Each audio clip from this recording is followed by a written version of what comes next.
Hello and welcome to the Invent with Scratch screencast. I'm Al Swigert, and in this screencast we're going to create a Whack-A-Cat game. This is kind of like Whack-A-Mole, except I'm going to use the cat sprites that Scratch comes with.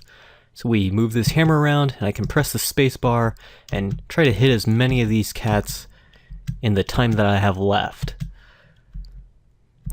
Oh, there, and there. Please note, of course, this is just a game. Don't actually hit cats with hammers in real life. Oh, my cat is giving me a horrible look right now while I'm playing this game. Okay, 23. Not bad. So let's see how this game is put together. Click on Create and start up the Scratch editor. So first, we're going to draw a new sprite by clicking on this paintbrush icon, and this sprite will be for the hammer. Let's switch to vector mode. And I'm gonna draw a pretty cheesy looking hammer. Make sure I'll choose the filled in style. I'll select a nice wooden color for the handle.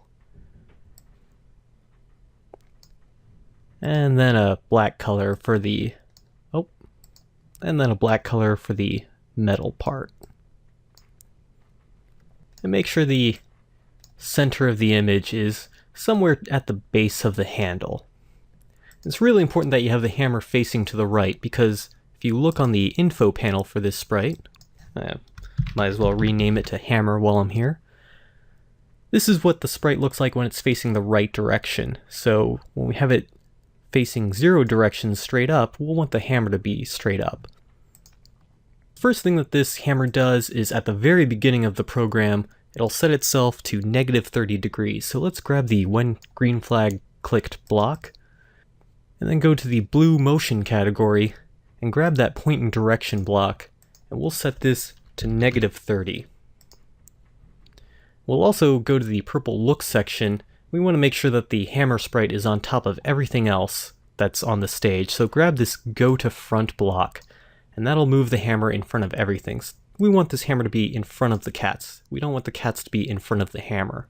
So when we click on the green flag, you can see it's now tilted at that angle. And we also want the hammer to follow around the mouse wherever it goes. So I'm going to need a forever loop.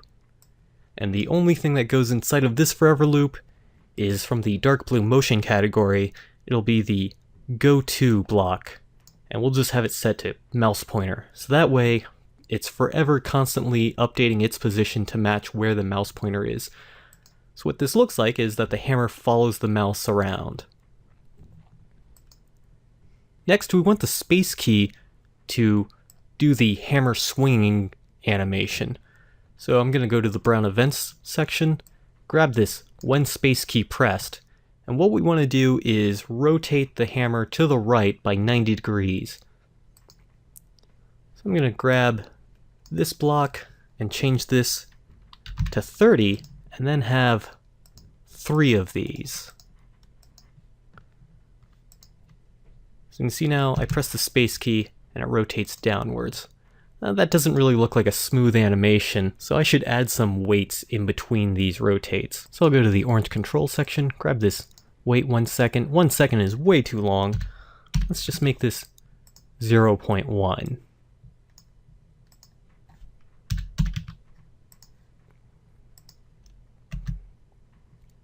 Oh, that's a little slow. How about 0.05.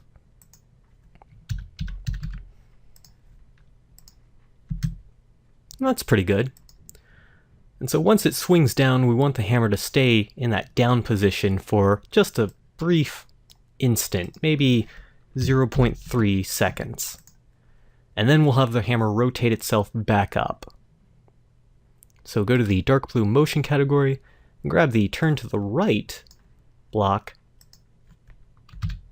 and we'll need 3 of those as well. And we'll add some more of those weights in between them.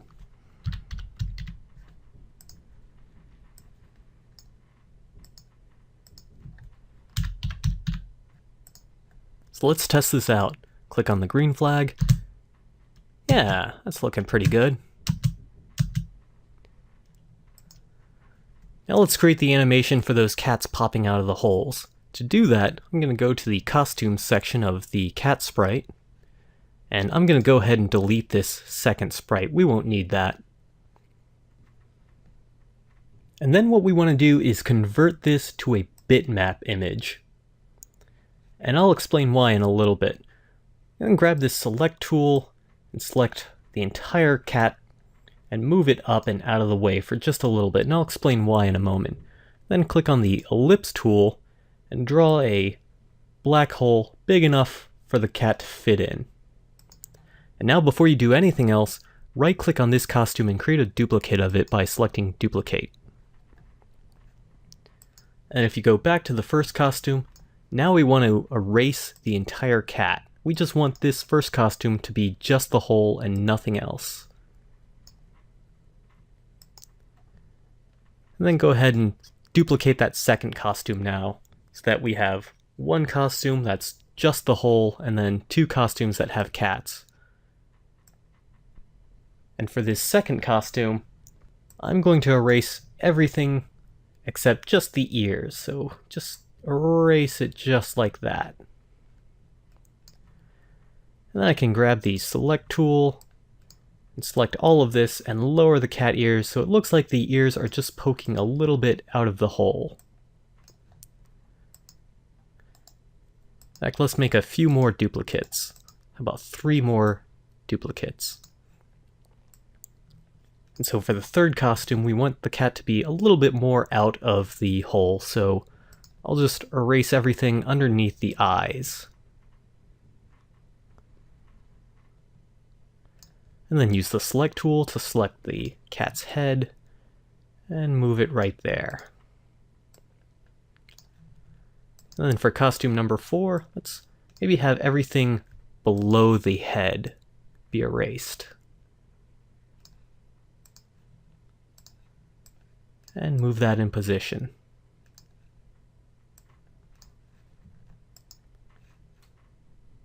And for costume 5, we can have maybe just the legs be erased. Everything else is outside of the hole.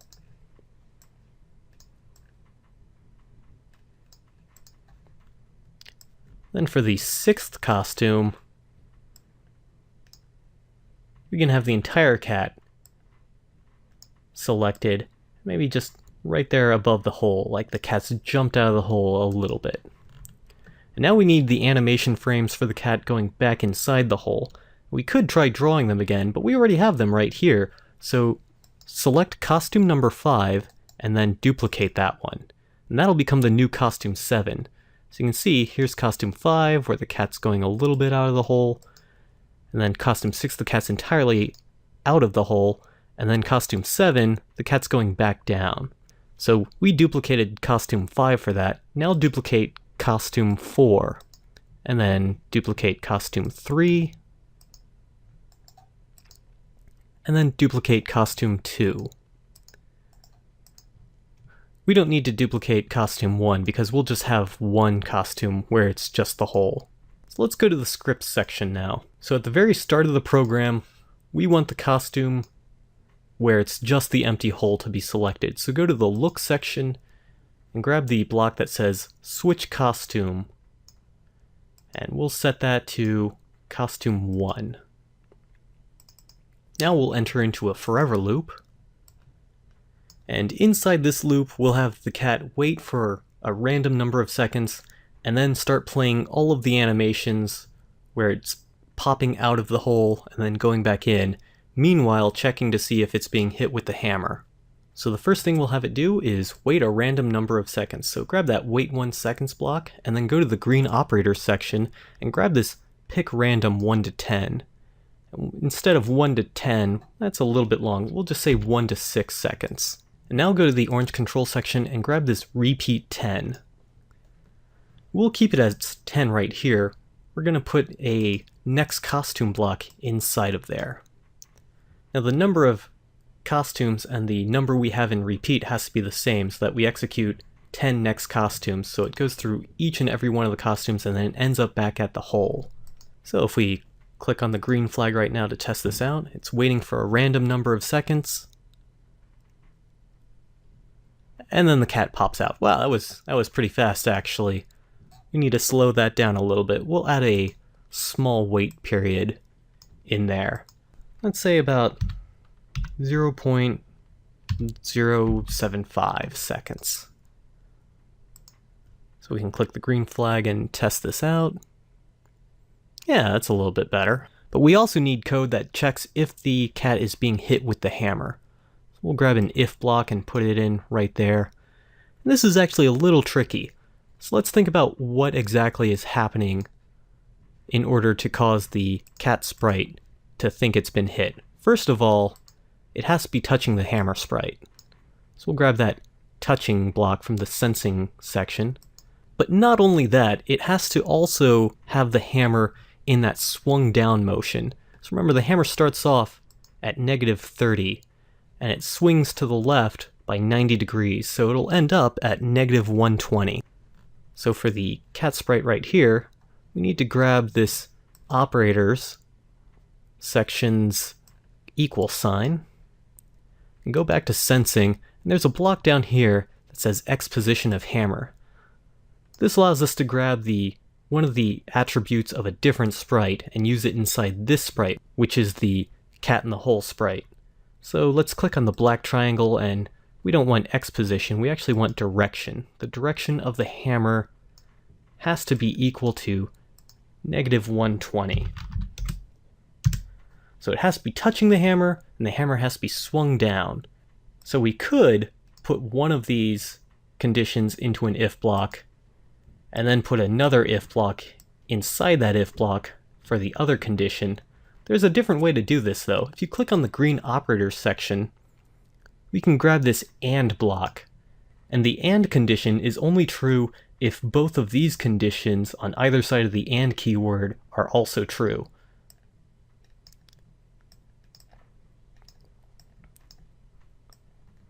So by setting it up like this,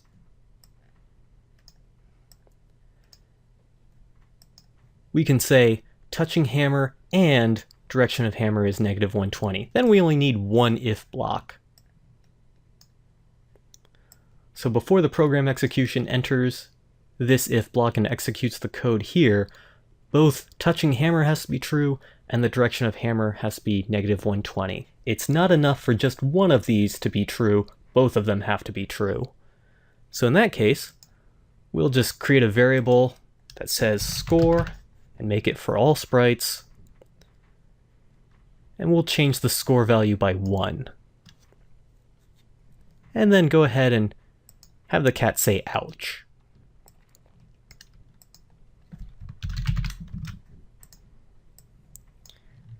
And after this repeat block is done, the cat has gone back into the hole. We'll have the cat say nothing, just so that it's no longer saying ouch. Having this say blank block will make the speech bubble disappear from the sprite. And just one more thing, let's select the stage and add code to that. So the stage itself also counts sort of as a sprite, and we can add code here. Usually it's code that we just want to have in general run, that's not particular to any sprite. So for here, let's go to events and grab this when green flag clicked. And at the very start of the game, we'll just set the score to 0. And we also want to have a timer that shows how much time we have left. So the game starts off with 25 seconds, and then the timer decreases, and it stops the game after those 25 seconds have passed. So let's create a new variable called time left, and it'll be for all sprites. We'll just set that to 25 at the very start of the program. Now let's enter into a forever loop, where inside this forever loop we just wait 1 second, and then we decrease time left by 1. So change time left by -1. That will subtract 1 from time left. And then inside that loop, we constantly check if time left is equal to 0, and that's how we know when the program will stop. So if time left is equal to 0, then we'll want to go to the control section and grab this stop all. So since this loops forever and ever, and every second time left decreases by 1, having time left start off at 25 means the game will last for 25 seconds. So let's test this out. Click on the green flag, And wait for that cat to come out. And waiting. Oh, and got it. Oh, but that's kind of weird. The score is not 1, it's 2. So we can test that out again. Oh, that's really weird. The score is going up by 2, even though we only want it to go up by 1. The reason that's happening is because this repeat loop is going by pretty fast. I mean, there's just the delay of 0.075 seconds in there. The reason that the score is going up by 2 is because the hammer stays in that swung down position for 0.3 seconds, remember.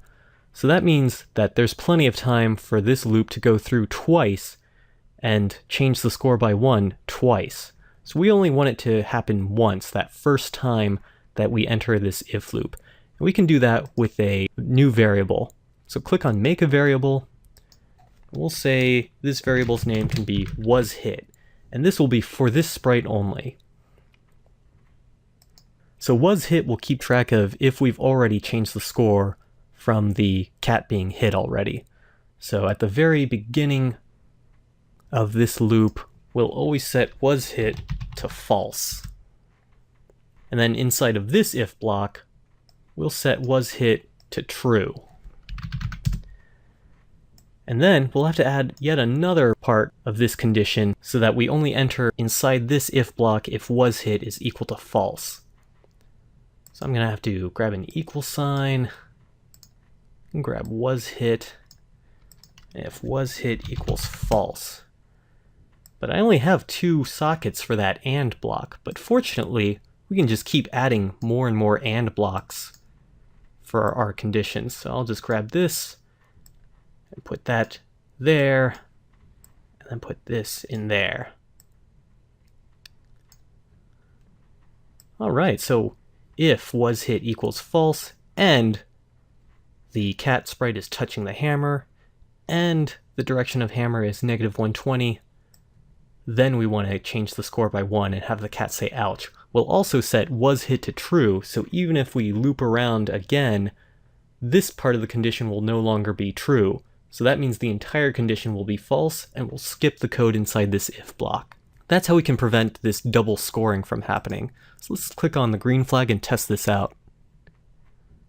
Come on. Bam! Alright, yeah, it only increases by 1. That's great. So at this point, I'm going to just hide this variable because we don't need that displayed. And all we have to do now is just duplicate these sprites so we can have as many of these cats popping out as we want. I'll just keep duplicating these. However many you want. Let's space these out more evenly.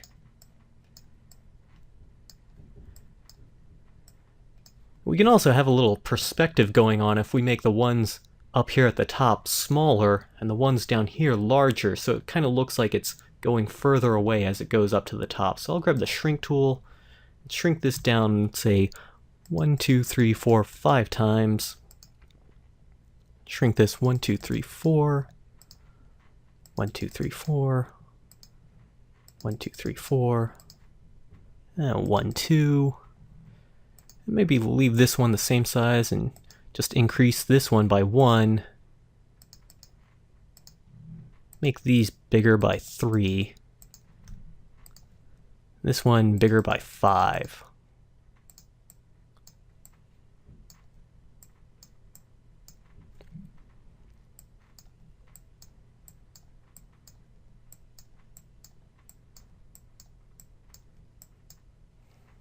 Okay, that's the complete game. We can maybe even make these a little bit more wibbly wobbly. We'll just rotate this. Maybe make this one kind of sticking out right there, and this one wobbling that way. That's pretty good. Let's test this out. Click on the green flag. All right. We have cats coming out all over the place.